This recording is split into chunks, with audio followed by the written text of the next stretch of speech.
पिछले चैप्टर में हमने इंडियन सिविलाइजेशन एंड कल्चर का क्वेश्चन आंसर हमने देखा था, जो कि Bihar board class 12 English rainbow part 2 का एक पहला चैप्टर था। अभी हम दूसरा चैप्टर देखेंगे जो कि है भारत इज माय होम, और इनके जो लेखक है वो जाकिर हुसैन हैं, जो कि ये हैं जाकिर हुसैन। उनका हम क्वेश्चन आंसर मतलब कि उनके द्वारा जो स्पीच दिया गया था भारत इज माय होम, उसका जो क्वेश्चन आंसर आज हम देखेंगे। ठीक है, बिहार बोर्ड क्लास 12 100 मार्क्स का क्वेश्चन आंसर देखेंगे, मतलब कि पार्ट 2 मतलब कि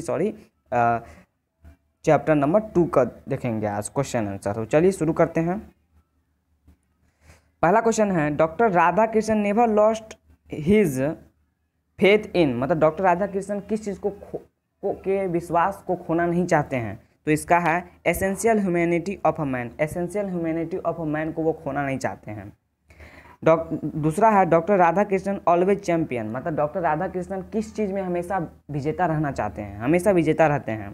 तो the right of all man to live in dignity and with justice, मतलब वे व्यक्ति को अधिकार दिलाने में, उन्हें देवत्व दिलाने में, उन्हें न्याय दिलाने में वो हमेशा चैंपियन रहते हैं। अगला क्वेश्चन देखिए, doctor Zakir Hussain enter the office of president in spirit of, तो किस विश्वास से वो, मतलब किस विश्वास से वह ऑफिस में एंटर करते हैं, मतलब ऑफिस में वो एंटर करते हैं। तो इसका है pray fully humility and total dedication, मतलब आत्मनिर्भर के साथ वे ऑफिस में एंटर करते हैं। अगला क्वेश्चन देखिए, according to doctor Zakir Hussain the value remains, मतलब वैल्यू कहाँ रहता है व्यक्ति में, वैल्यू रहता है अंदर में, जो वैध है। देखिए, तो इसका आंसर दिया गया है इटर्नली वैलिड, जो व्यक्ति के अंदर में जितना भी आपको उद्देश्य रहेगा, आपके अंदर जितना विकसित होगा वो उतना ही आपको डेडिकेशन लाएगा आपके अंदर। तो वही इसका आंसर है कि वैल्यू कहाँ होता है, व्यक्ति के इंटरनली वैलिड में होता है। फिर अगला क्वेश्चन देखिए, according to doctor Zakir Hussain education क्या है। जाकिर हुसैन के अनुसार एजुकेशन क्या है, तो डॉक्टर जाकिर हुसैन कहते हैं एजुकेशन एक इंस्ट्रूमेंट है। कौन सा इंस्ट्रूमेंट है? प्राइम इंस्ट्रूमेंट है। और ये कहाँ का है? ऑफ ए नेशनल पर्पस, मतलब एजुकेशन को उन्होंने प्राइम इंस्ट्रूमेंट का नाम दिया, मतलब प्राथमिक यंत्र दिया है। किसी भी देश का प्राथमिक यंत्र क्या होनी चाहिए? एजुकेशन होनी चाहिए। किस लिए? नेशनल उद्देश्य के लिए, राष्ट्रीय उद्देश्य के लिए।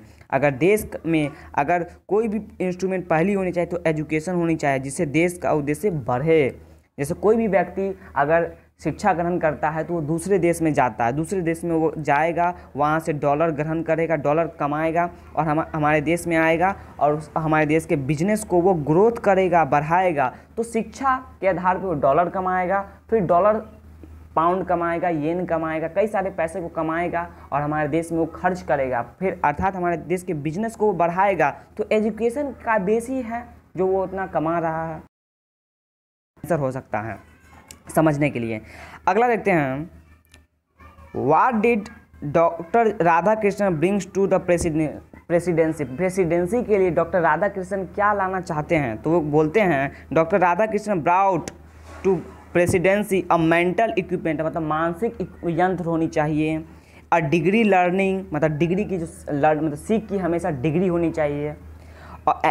And a wealth of experience, मतलब कि अनुभव में व्यक्ति धनी होनी चाहिए। Rarely to the found everywhere, मतलब भारत के हर जगह पे ऐसा व्यक्ति हमको मिलना चाहिए, तो वह हमारा देश विकसित हो सकता है। अब देखते हैं इसका अगला question, what oath did doctor Zakir Hussain take off, मतलब डॉक्टर जाकिर हुसैन किसके लिए वो मतलब कि शपथ लिए। तो प्रेसिडेंट के पद के लिए, मतलब कि प्रेसिडेंट के वे शपथ के लिए उन्होंने ओथ मतलब कि शपथ ग्रहण किए। मतलब कि doctor Zakir Hussain took the oath as president, मतलब डॉक्टर जाकिर हुसैन प्रेसिडेंट के पद के लिए उन्होंने शपथ ग्रहण किया। अगला क्वेश्चन देखते हैं, अगले क्वेश्चन है, what is the business of education, मतलब शिक्षा का व्यापार क्या है। जो शिक्षा है उसका व्यापार क्या है उसके बारे में इसमें बताया गया है। जो एजुकेशन है, एजुकेशन का व्यापार क्या है, तो एजुकेशन का व्यापार बोला गया है कि the process of growth of national culture and national character is the business of education. मतलब कि हमारे देश की जो नेशनल कल्चर है, राष्ट्रीय सभ्यता है, मतलब कि राष्ट्रीय संस्कृति जो है, राष्ट्रीय संस्कृति और राष्ट्रीय चरित्र में अगर वो ग्रोथ होता है तो उस ग्रोथ के प्रोसेस को हम बिजनेस ऑफ एजुकेशन कहते हैं। हमने आपको बताया था कि एजुकेशन से हमारे देश का राष्ट्रीय सभ्यता विकसित होता है।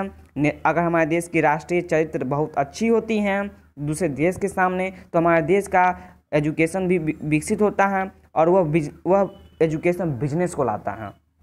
मतलब कि बिजनेस ऑफ एजुकेशन को उन्होंने परिभाषित किया है कि the process of growth of national culture and national character is the business of education. मतलब कि नेशनल कल्चर में वृद्धि और नेशनल कैरेक्टर में वृद्धि, मतलब राष्ट्रीय सभ्यता, राष्ट्रीय संस्कृति और राष्ट्रीय चरित्र में वृद्धि होने की जो क्रिया है, जो प्रोसेस है, प्रक्रिया है, उसे बिजनेस ऑफ एजुकेशन कहा जाता है। ठीक है, आगे देखते हैं क्वेश्चन नंबर चौथा। क्वेश्चन नंबर चौथा है, what did doctor Zakir Hussain please himself. मतलब अपने लिए वो क्या आनंद लाना चाहते हैं।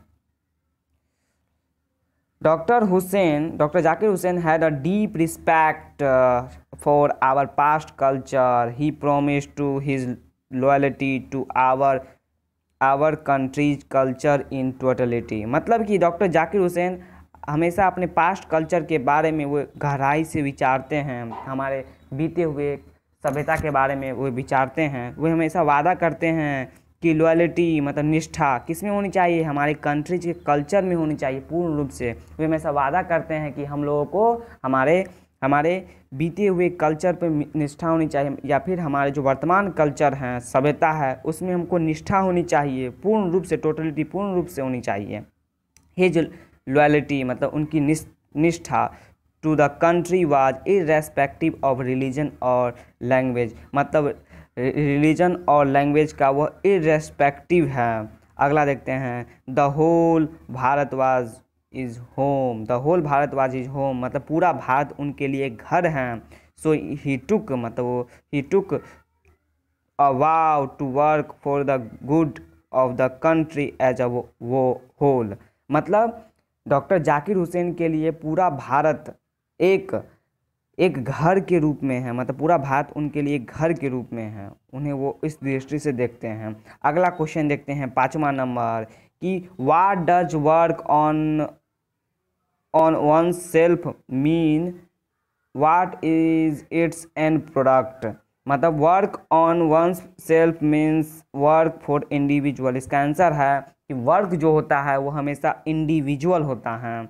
The work on one self is to follow the urge towards a moral development. जो वर्क होता है एक व्यक्ति के लिए, काम क्या होता है, उसे क्या फॉलो करनी चाहिए, किसके लिए, तो हमेशा मोरल डेवलपमेंट, अच्छे विकास के लिए हमेशा उन्हें वर्क करनी चाहिए, अच्छे विकास के लिए उन्हें हमेशा काम करनी चाहिए।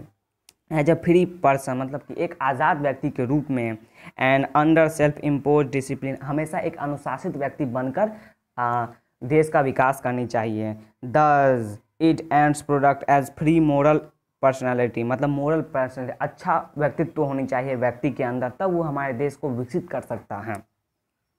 अगला क्वेश्चन का आंसर देखते हैं 6ठा number, what shall we dedicate our self. मतलब अपने आप को डेडिकेट करने के लिए हमें क्या करने होंगे, तो we shall dedicate our self to work for peace of strong nation. विकसित करने के लिए हमें डेडिकेट होना होगा, मतलब वी शॉल डेडिकेट हमें समर्पित होने होंगे our self to work for the peace of strong nation. मतलब कि हमारे मजबूत देश को विकसित करने के लिए शांति दिलाने के लिए हमें कार्य करना होगा, डेडिकेट करना होगा, समर्पित करना होगा, कई सारी चीज़ों को समर्पित करना होगा। इसका आंसर उन्होंने कहा है। After Gandhi ji power should be used only for moral purpose. जो गांधी जी हमारे राष्ट्रपिता है वो बोलते हैं कि पावर मतलब शक्ति का यूज हमेशा किस में करना चाहिए, मोरल पर्पस, अच्छे उद्देश्य के लिए करना चाहिए, जो नैतिक कार्य उसमें करनी चाहिए। गांधी जी हमेशा सत्य और अहिंसा के पुजारी रहे हैं, वो कभी हिंसा को नहीं चाहते हैं, वो कभी भी असत्य को नहीं चाहते हैं। मतलब कि हमें हमेशा हमेशा अच्छे अच्छे विचारों को लाने चाहिए, गलत गलत विचारों को हमारे देश में नहीं फैलाने चाहिए। दंगे, सांप्रदायिकता, ऐसी भावनाओं को हमें विकसित नहीं करनी चाहिए। अगला क्वेश्चन देखते हैं, 7वां number, when was doctor Zakir Hussain born. तो डॉक्टर जाकिर हुसैन कब जन्म लिए थे? तो 1897 में, मतलब कि वे इस धरती पर आए थे 1897 ईस्वी में, 1897। अगला क्वेश्चन देखते हैं, how long did doctor Zakir Hussain live. मतलब कि डॉक्टर जाकिर हुसैन कितने दिनों तक जीवित रहे? तो उन्होंने वह इस दुनिया में कितने दिनों तक जिंदा रहे, जीवित रहे? Doctor Zakir Hussain lived for 72 years, मतलब 72 ईयर्स था, मतलब कि 72 सालों तक वो हमारे तो वह जीवित रहे। डॉक्टर जाकिर हुसैन 72 सालों तक जीवित रहे। अगला देखते हैं, इसमें ही है, he was born in 1897 and died in 1969। मतलब कि 1897 में वे जन्म लिए और 1969 में वे मर चुके थे, मर गए, मतलब कि वह उनका देहांत हो चुका था 1969। अगला देखते हैं हम question number 9, on what occasion did doctor Zakir Hussain deliver this speech. मतलब किस अवसर पर डॉक्टर जाकिर हुसैन ने इस स्पीच को डिलीवर किया? तो किस अवसर पे? प्रेसिडेंट, जब वो शपथ ले रहे थे प्रेसिडेंट के पद पे। तो आंसर इसी के अनुसार होगा। देखिए आंसर बोला गया है, doctor Zakir Hussain delivered this speech in 1967, 1967 ईस्वी में इस स्पीच को डिलीवर किया गया था, प्रसारित किया गया था, बोला गया था। कब? After taking oath as president of India. मतलब इंडिया के प्रेसिडेंट, राष्ट्रपति के रूप में शपथ ग्रहण कर रहे थे, तो उस समय उन्होंने इस स्पीच को बोला था। After taking oath as president of India, शपथ लेने के समय प्रेसिडेंट ऑफ इंडिया, भारत के राष्ट्रपति के रूप में। अगला देखते हैं हम 10वां क्वेश्चन, कि why does doctor Zakir Hussain call India the young state of N ancient people. ये 10वां क्वेश्चन लास्ट क्वेश्चन है। देखते हैं कि डॉक्टर जाकिर हुसैन ने इंडिया को यंग स्टेट क्यों कहा है। मतलब इंडिया जो young state of ancient people, जो इंडिया जो यंग स्टेट है, भारत एक यंग स्टेट है, किसका है? तो एंशिएंट पीपुल का है, मतलब प्राचीन लोगों का है। क्यों है? तो according to doctor Zakir Hussain, our past is not dead and static. हमारा जो पास्ट कल्चर है, हमारा जो पास्ट है, अतीत, वो कभी मरता नहीं है और कभी रुकता भी नहीं है, स्टैटिक भी नहीं होता, रुकता भी नहीं, वो हमेशा गतिशील होता है, बल्कि यह हमेशा जिंदा रहता है, जीवित रहता है, इट एंड डायनेमिक रहता है, it is alive and dynamic. He believe that, वो विश्वास करते हैं कि our ancient culture is alive, मतलब हमारा जो पास्ट कल्चर है या फिर हमारा जो एंशिएंट कल्चर है, प्राचीन सभ्यता, वो जिंदा रहेंगे, हमेशा जिंदा रहेंगे, वे जीवित हैं।